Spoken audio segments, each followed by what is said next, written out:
Y'all doing? It's gonna be about Terrence Howard. Say he's quitting Hollywood. Say he's tired of the game and he wants out. He said he talked to Sidney Poitier some years ago, the late great Sidney Poitier, and Sidney Poitier said that he wants the last 10 years of his life. He got tired of impersonating himself, of doing the same thing. I go back with Terrence Howard because I remember when he was in the Jacksons miniseries, um, and I remember his portrayal. That's when him and Angela Bassett and Lawrence Hilton Jacobs. Well, it was a great cast. Yes. He did the short. He did the show on UPN Sparks. He was pop locking. If you remember, he did the windmill. James Avery, who was Uncle Phil on the Fresh Prince of Bel Air, and Miguel Nunez and Robin Givens. If you go back, so I definitely have followed Terrence Howard's career. He's also an accomplished guitar player, real good acoustic guitar player too. I might add, musician. So he's done a lot of different things. That's all before him and Taraji Henson got together and Hustle and Flow. And you know how big that movie was. And he was in Ray. And he was in Idlewild with Outkast. He did a whole lot. He was in Get Rich or Die Trying with 50 Cent. See, I got to cover a lot of Terrence Howard. I was hoping that he wanted to get to play Rick James because he could definitely see the resemblance, but it didn't come to pass. And he was in that movie. He should have, he was up for that one movie with Robert Downey Jr. But see, with white politics, and he speaks out on it too. And I'm going to touch on that too. Because I always thought Terrence was like our black version of what Johnny Depp does. Terrence could do. But he didn't get the push or the pull. He just didn't want whatever. He spoke his mind on different things. Incredible run on Empire. You call it the hip hop Dallas if you want to. And him and Taraji Henson, First Family did the thing. Now, they got the white version of that show right now out there on Fox too. So you see how this thing goes. But and of course, The Best Man, great job in that one, and his character. You see him acting a lot of quality roles over his career, a lot of different variations, different movies he's done, and just doesn't get his due. So he said he's tired of it. He said he's tired of black males being effeminized, tossed salad, soft, tender, and getting and tapped, being soft. And the white guys get to be strong and muscular and He-Man. And he said he's tired of the politics. And I don't blame him.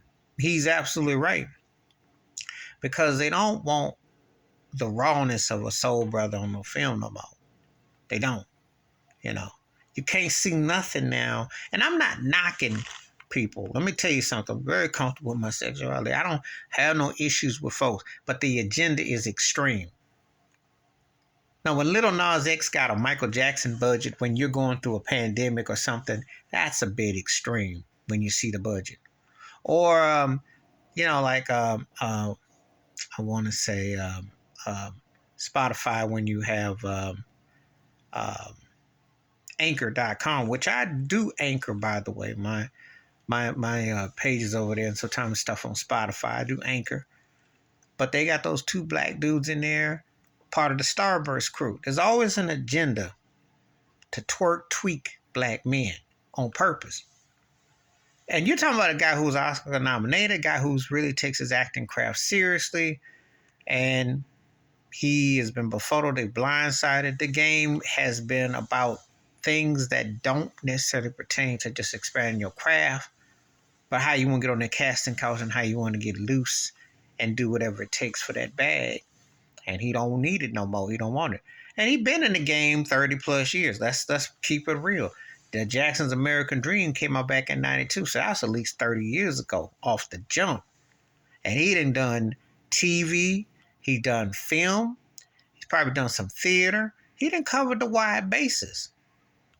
So what is there left to prove? He made an album too. What is there left to prove? But that's how the game is. So I don't blame him for wanting out because of the way they try to downplay the black male sexuality, try to push white boys up, or just how they typecast black actors and actresses. So the limitations and the realities. And it ain't that much to see at the top because they still treat it like a plantation. So I applaud the brother for speaking out. And I definitely can respect what he has done because he has definitely left an impact. And he has been one of the best actors of the last 30 plus years, in spite of the Hollywood plantation.